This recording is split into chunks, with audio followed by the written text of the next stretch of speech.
Doctor صاحب ایک واقعہ ہے کہ جب عرب کی جو خواتین ہیں وہاں پہ ایک رواج تھا کہ وہ بچے لے کے آتی اور دودھ پلاتی ان کو، تو اماں حلیمہ سعدیہ بھی جاتی ہیں۔ تو ایک روایت میں گدی کا ذکر ہے اور ایک میں اونٹنی کا ذکر ہے، تو وہ بڑی کمزور سی ہے جس پہ وہ جاتی ہیں، لیکن واپسی پہ جب وہ سرکار کو لے لیتی ہیں تو وہی گدی ہے یا اونٹنی ہے وہ سب جانوروں سے آگے چلی جاتی ہے۔ تو سر ایک تو وہ واقعہ سنائیں اور دوسری اس میں فرمائیں کہ یہ کیسے ہوا، یہ کیا برکتیں ہیں اور کیسے ہیں سر؟ میں گزشتہ سے پیوستہ کہ واقع شک صدر میں جو حکمتیں ہیں، جس طرح حضرت نے فرمایا کہ 3 مقامات پر شک صدر ہوا، اصل میں شک صدر کے پیچھے جو حکمتیں ہیں وہ یہ ہیں کہ جو ایک مہمہ ہو سکتی ہیں اہل محبت کے نزدیک، وہ یہ کہ قلب انور کو ایک کہتا ہے نا ہمارے ہیں کہ بیٹری چارج کرنا، قلب انور کو وہ جو آب زمزم وہ جو لایا جاتا ہے ماء طہور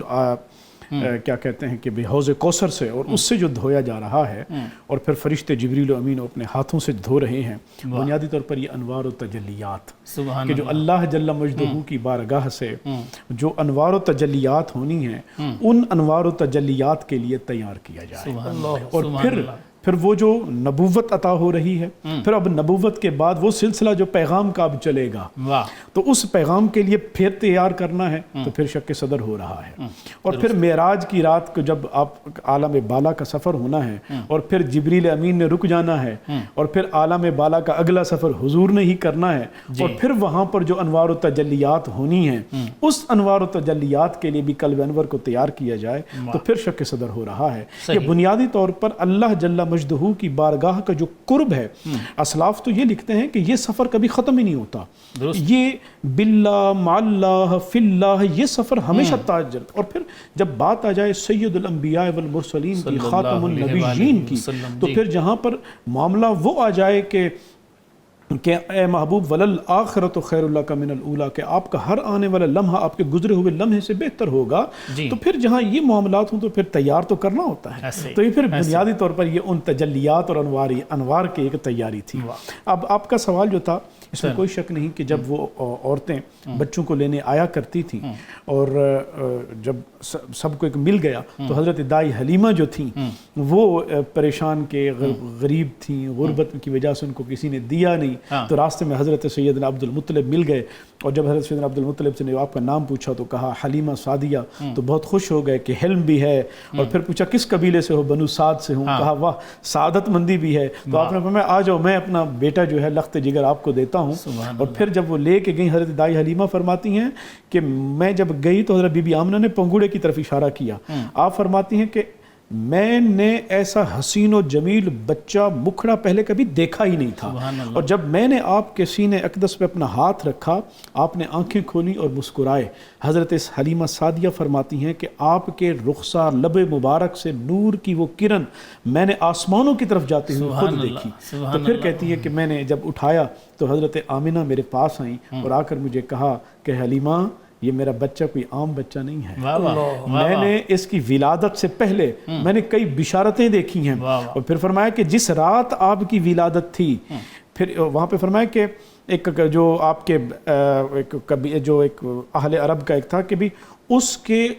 عورتوں جیسی 2 لمبے قد والی عورتیں میرے پاس تشریف لائیں، جب میرے پاس سرہانے آ کے بیٹھیں، میں نے پوچھا آپ کا نام کیا ہے؟ ایک نے بتایا میں عیسیٰ علیہ السلام کی والدہ مریم ہوں، اور دوسری نے کہا کہ میں حضرت آسیہ ہوں، اور پھر فرمایا کہ آپ کو پتہ ہے کہ آج کی رات آپ کی گود سے کس کی پیدائش ہونے والی ہے؟ انہوں نے مجھے بتایا کہ سید الانبیاء والمرسلین خاتم النبیین کی پیدائش ابھی آپ کی ہونے والی ہے، تو میرا بچہ عام بچہ نہیں ہے۔ حضرت دائی حلیمہ فرماتی ہیں کہ میں نے اٹھایا، سینے سے لگایا، میرے سینے کو وہ سکون پہنچا کہ میں ساری پریشانیاں بھول گئی۔ پھر فرماتی ہیں میں لے کر تشکر کے لیے میں کعبۃ اللہ کی طرف پہنچی، تو کہتے ہیں جب میں کعبے کو گئی ہم حیران ڈر گئے، کیونکہ کعبہ جو تھا وہ سجدے کو جھکا، اور ہمیں ڈر گیا کہ شاید یہ کعبہ گرنے لگا ہے، تو کہتی ہے کعبہ سجدہ کر رہا تھا۔ اور پھر جب میں نے اپنے شوہر کو یہ بات بتائی کہ میں نے یہ واقعہ دیکھا ہے، تو انہوں نے کہا خبردار، منہ پہ ہاتھ رکھا اور کہا کہ کسی کے سامنے یہ بیان نہ کرنا کہ کہیں کوئی حسد کی وجہ سے اس بچے کو نقصان نہ پہنچا دے، یا اس وجہ سے ہم سے کوئی چھین نہ لے۔ تو پھر کہتی ہیں کہ جب ہم سفاری سے شروع ہوئی، جب آنے کا سفر اور رودات تھا وہ یہ تھا کہ حلیمہ تیری سواری بڑی ماٹھی ہے، تیری سواری بڑی سست ہے، کمزور ہے، لاغر ہے، ہمیں تو پیچھے کر رہی ہے، سفر دیکھو سورج دیر ہو جائے گی۔ تو پھر وہی حلیمہ تھی، وہی سواری تھی، مگر اب کی بار شان ہی کچھ نرالی تھی کہ وہ سواری سب سے آگے، اور سب آ کر یہ پوچھیں کہ حلیمہ تو نے اپنی سواری کو کیا کھلایا ہے کہ یہ وہی سواری ہے؟ تو پھر کہتی تھی حضرت دائی حلیمہ ایک ہی جملہ بولتی تھی، کہتی تھی کہ مجھے کوئی خبر نہیں، یہ جو کچھ بھی ہے یہ مقدس مبارک کے صدقے ہے جو میری گود میں ہے۔ پھر حضرت دائی حلیمہ فرماتی ہیں جب میں گھر میں لے کے گئی تو پھر اندازی نرالے ہمارے گھروں میں ایسی برکتیں آ گئیں، ہماری وہ بکریاں جن کے جو دودھ کھیریاں ہوتی تھی خشک، جب وہ چر کے واپس آئیں ان کی کھیریاں بھری ہوئی، اور باقی قبیلے کی کھیریاں خشک، وہ آ کر مجھے پوچھیں کہ حلیمہ کیا کھلاتی ہو اپنی بکریوں کو؟ پھر اپنے چرواہوں کو کہیں کہ وہاں لے کے جاؤ جہاں وہ چراتی ہیں۔ پھر فرماتی ہیں کہ ایک دفعہ میرے بچے بھاگتے ہوئے آئے کہ آؤ میں ایک بات دیکھو، کہتے ہیں کہ میں گئی تھی جس کمرے میں ہم نے حضور علیہ السلام کو لٹایا ہوا تھا، آپ کو لٹایا ہوا تھا، میں نے دیکھا وہاں بکریوں نے لائن بندھائی ہوئی ہے، اور جا کر میں دیکھتی ہوں ایک ایک بکری جا کر حضور علیہ السلام کی بارگاہ میں جا کر ایسے سر جھکاتی ہے۔ سبحان اللہ۔ تو پھر وہ کہتے ہیں ہم نے بکریوں کو جا کر ہٹایا۔ یہ ایک جب پھر حتیٰ کہ وہ واقعہ آتا ہے جب یہ صدر کا واقعہ پیش آیا تو حضور علیہ السلام کا چہرہ مبارک پہ جو رنگ تھا وہ زرد ہوا تھا،